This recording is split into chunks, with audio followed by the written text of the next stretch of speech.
The DeBarges are a big family. The musical group's biggest success was the 1985 hit Rhythm of the Night, but the personal lives of the DeBarges have been defined by discord. Between their struggles with addiction, crime, and drama, the DeBarges have lived tragic lives.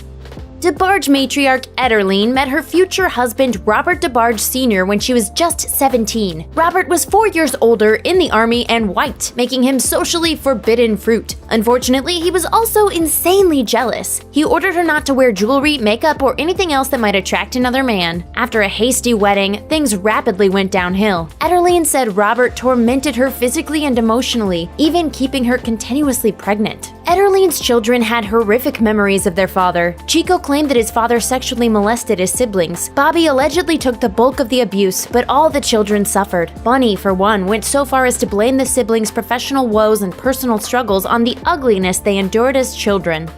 It's easy to spot similarities between the DeBarges and the Jacksons, which would make Elle the Michael of the DeBarges. As the Michael of the group, he received special treatment from Motown founder Berry Gordy, who saw Elle as a budding solo artist. According to their mother, the prospect of being split up was very painful for the close-knit siblings. However, in a 1986 interview with the LA Times, Elle remembered things a little differently, explaining that he wanted to move out of the group and give the others some creative space. Elle officially started dancing to his own drum beat after DeBarge released Rhythm of the Night, but he stumbled out of the gate. Previously hailed as the creative soul of DeBarge, he did zero writing or producing for his self-titled debut album. He blamed his lack of involvement on a failed romance, but it wasn't his only source of sadness, as he felt lonely without his siblings. Elle went off to also have troubles with the law. In 1986, he pleaded no contest to causing a misdemeanor disturbance after a Michigan woman accused him of attacking her. Then in 2007, he found himself in handcuffs again, this time for possible domestic violence. And in 2018, he was charged with felony vandalism after an argument led to him bashing in someone's windshield.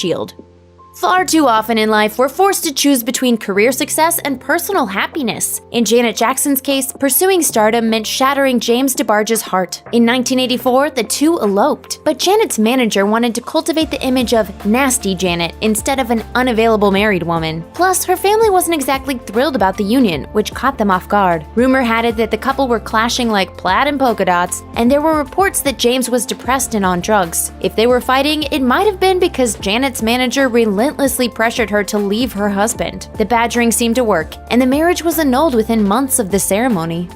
Berry Gordy reportedly called Bobby DeBarge the most talented artist I have signed. Musically, Bobby could do it all: sing, write, produce. Unfortunately, the one thing he couldn't seem to do was heal. He sunk into heroin addiction and never resurfaced. Perhaps his problem resulted from alleged molestation by his father. Or maybe fame simply proved too many temptations and imposed too few restrictions. Regardless of why it began, the ending was drawn out and agonizing. While serving a 6-year prison sentence for drug offenses, Bobby discovered he had HIV. In his last years, he grew paranoid and distant from his family as his health declined. He managed to complete a final album, but he realized that his life was ending. And in 1995, at just 39 years old, he died of complications from AIDS.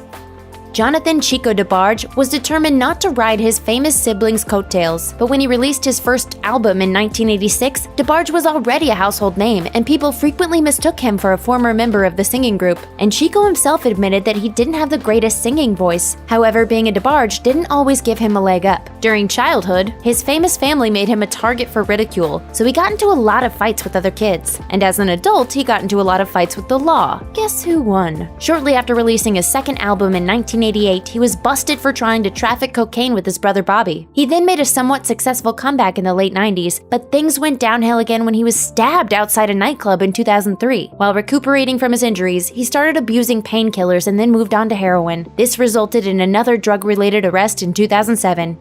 Over the course of his life, El DeBarge wound up the father of 12 kids. He has credited his children with helping him get through tough times, but he hasn't always been there for them. In 2010, for example, he met with his daughter Kendall for the first time in 15 years. Part of the reason El wasn't around his kids was his crippling drug addiction, which led to bouts of homelessness and a 13-month prison stint. In fact, in 2010, he couldn't even locate his 3-year-old daughter because he lost her to the system while hooked on drugs. However, that year he was also a Grammy-nominated artist who said he'd seen the light. But the following year, he entered rehab, and in 2012, he was busted for allegedly trying to sell drugs. Hopefully, in the long run, El will follow the advice he has offered fans. Just learn from my mistakes.